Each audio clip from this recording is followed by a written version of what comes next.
bago ang lahat, bago natin ito pag-uusapan, as usual, help me po na i-like at saka i-share itong ating video para guys, kakalat ito sa taong bayan. Okay? Mahalaga po na mag-like and share tayo sa Donmar TV. 1, 2, 3, go! Okay? And sa mga bago pa lang dito sa aking channel, mag-subscribe na po kayo para lagi kayong updated sa ating mga balita. And at the same time, ang inyong mga cellphones, ma-notify yan kung meron tayong bagong uploads, kung meron tayong breaking news. And kung nagla-live ang ating channel, malalaman po ninyo. Okay? So, mahalaga po na mag-subscribe tayo sa Donmar TV. Ready? 1, 2, 3, go! Okay? Nakasubscribe na ba lahat? Okay. Sabi po ni Vice President Sara Duterte, no, na ikaw, Bongbong Marcos, dapat kang managot. Yan ang sabi ni VP Sara. Dapat kang managot. Ito, play. Dapat managot si Pangulong Ferdinand Marcos Jr. Ito ang naging pahayag ni Vice President... Teka, wait. Kasi na black and white. Ano nangyari dito? Bakit ito na black and white? Aluhin ko muna. Tanggalin ko muna yung filter. Ayan. Again. Take 2, pasok. Dapat managot si Pangulong Ferdinand Marcos Jr. Ito ang naging pahayag ni Vice President Sara Duterte matapos formal na hilingin ni Senator Amy Marcos sa Office of the Ombudsman ang investigasyon kaugnay ng pag-aresto kay dating Pangulong Rodrigo Duterte. Ayon kay VP Sara, ang Pangulo ang umano'y nagpahintulot sa pag-aresto sa kanyang ama at ang... Ito yung nangyari. Diba, kung matatandaan natin, si Senator Amy Marcos, pumunta siya sa ombudsman para magsampa ng reklamo laban dito kanila Torre, nila Marbil, yung Junvic Rimulya, si Boying Rimulya, at itong si Lacanilaw, no? At ang ilan pang mga kasama dito sa pag sinasabi nilang illegal na pagka-aresto kay Tatay Digong. Remember, bakit, mayroong nagsasabi, ay, Senator Amy Marcos, bakit hindi mo sinali si kapatid mong Bongbong Marcos? Okay. Linawagin natin, ha. Maliwanag na presidente po ng Pilipinas si Bongbong Marcos. At ang isang presidente po ay hindi yan po pwede na makasuhan o magsampahan ng reklamo or administrative case. Kasi po, presidente siya. Ang presidente ay merong immunity. Okay? Kapag merong immunity, hindi po pwede. Kahit nga si Pangulong Duterte noon, ang daming mga reklamo patungkol sa, siyempre mga kalaban niya, patungkol po doon sa war on drugs, hindi nila mareklamo. Kaya nga, pagkatapos ng termino ni Tatay Digong, saka na sila nag-iingay. Tapos, ito na nga, nadala doon sa ICC The Hague, which is illegal yun. No? Na proseso. Sa mga nagsasabi, bakit hindi sinali si BBM, yan po ang sagot. Okay? Kaya, si Senator Amy Marcos, do not blame her. Buti nga si Senator Amy ay talagang may ginawa siya, no? Which is tama ito. Ngayon, sabi ni VP Sara, si BBM mananagot rin. Okay? Siguro hindi sa ngayon. Siguro pagkatapos ng termino ni Bongbong Marcos. Yan ang sabi ko lagi. Kapag lagi tayong namumulitika, may consequence yan. Alam ko, itong sina Martin Romualdez at itong sina Bongbong Marcos, by the time na hindi na kayo, wala na kayo sa posisyon sa gobyerno, mayroong maraming nakabinbin na reklamo laban sa inyo. Ano yan ha? Hindi yan malayo na mangyari. Okay? Especially sa mga panawagan ng taong bayan sa problema ng Pilipinas. Ano ba yun mga example? Yung sa GAA, GAA. May nakita nga akong video. I think sa Luzon ba yun? Baha. Sobrang grabe yung baha. Nasaan na yung flood control projects mo, BBM? Ito yung mga problema ha. Ito yung dapat nilang panagutin. Okay? Ito yung dapat pagkatapos ng termino ni Bongbong Marcos, babalik dito at matutuklasan ito. Paglipat nito sa International Criminal Court o ICC. Dapat talaga managot ang Pangulo ng Pilipinas because he allowed a foreign entity, a foreign organization to interfere with our national sovereignty. Kasi hindi naman...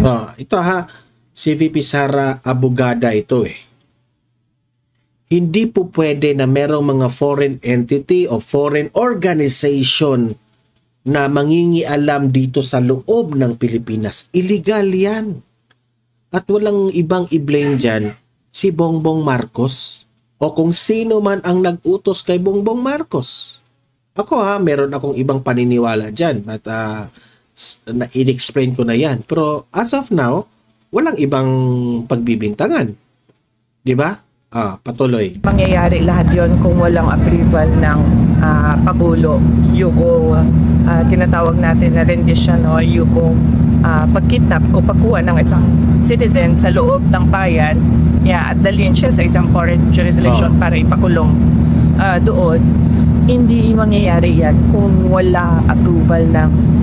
Remember sa kanyang sinabi, lahat ng yun ng pagpapakulong kay Tatay Digong, hindi yun mangyayari kung hindi sa utos ni Bongbong Marcos. Without Bongbong Marcos, ito sina Remulla, John Vic Remulla, Marbil at si Torre, hindi ito gagalaw Okay? You are doing an operation that involves the former president, which is si Tatay Digong. Malaki yun. Pero bakit confident si Torre? Bakit confident si Marbil at itong mga Remulla? Hindi syempre, kung i-analyze mo, they are confident about the operation kasi nga utos ng Pangulo. Diba? Naka-back up sa kanila yung Pangulo. Ang nakakatakot dito, pag hindi na Pangulo si Bongbong Marcos. Diba? Kung after 2028, hindi na wala sa mga kaalyado ni Marcos ang nanalo. Kawawa itong si Remulla, John Vic, Boying, Marbil at Torre. Hindi naman kawawa sila kasi ginawa nila. Alam nilang mali yun. Ginawa nila, di ba? Deserve nyo. President. Kaugnay nito na unang sinabi na ni Pangulong Marcos Jr. na ang pag-aresto kay dating Pangulong Duterte ay alinsunod sa commitment ng Pilipinas sa Interpol. Lagi nilang nirason itong Interpol. Pero at the end of the day, Bongbong Marcos, kung ikaw mismong presidente ka, kung hindi mo yan inalaw na maaresto si Tatay Digong, hindi yan maaresto. Huwag mong gawing palusot ang Interpol dahil booking ka. Samantala, inatasan na ng Office of the Ombudsman sina Department of Justice Secretary Crispin Remulla. Yan ang problema ngayon. Nakikialam kayo. Ayan, yung Ombudsman, inatasan na kayo, Boying Remulla. Ang tigas kasi ng ulo ninyo Criminal Investigation and Detection Group Director, Police Major General Nicolas Torre III. Philippine National Police Chief, Police General Romel Francisco Marbil. Department of the Interior and Local Government Secretary John Vic Remulla at si Special Envoy on Transnational Crime Marcos Lacanilaw na magsumite ng kanilang counter affidavit.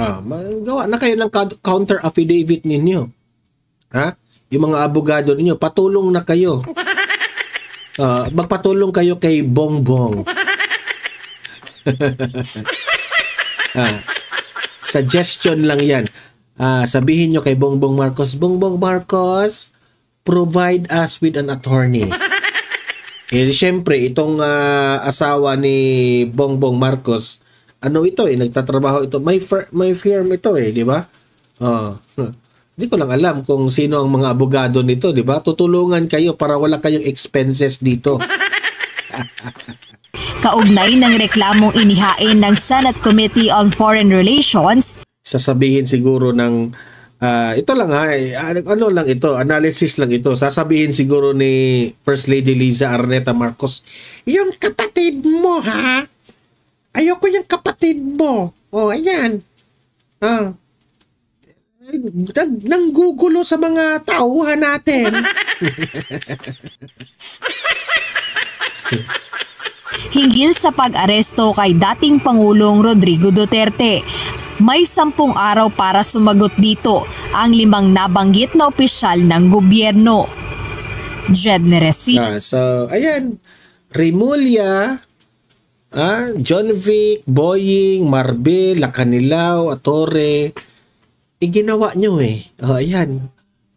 Face the consequence sa mga ginagawa ninyo. Ay, super ate, ang galing mo. Ayan.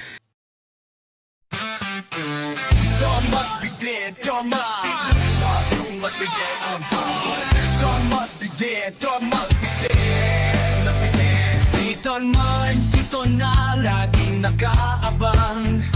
Hatid ang balita mula umaga hanggang gabi. Politika sa Pinas, bawat galaw na susubaybayan. Kasama ka sa kwento ng bayan, laging may say-say. Laging updated sa kwentong politika.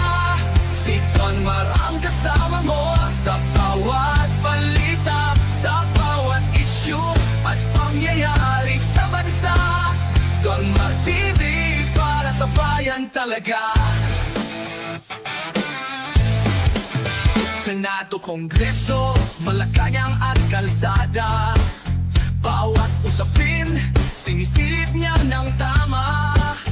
Ang totoo at walang bias ang kanyang dala. Para sa Pilipino, bawat kwento'y may halaga.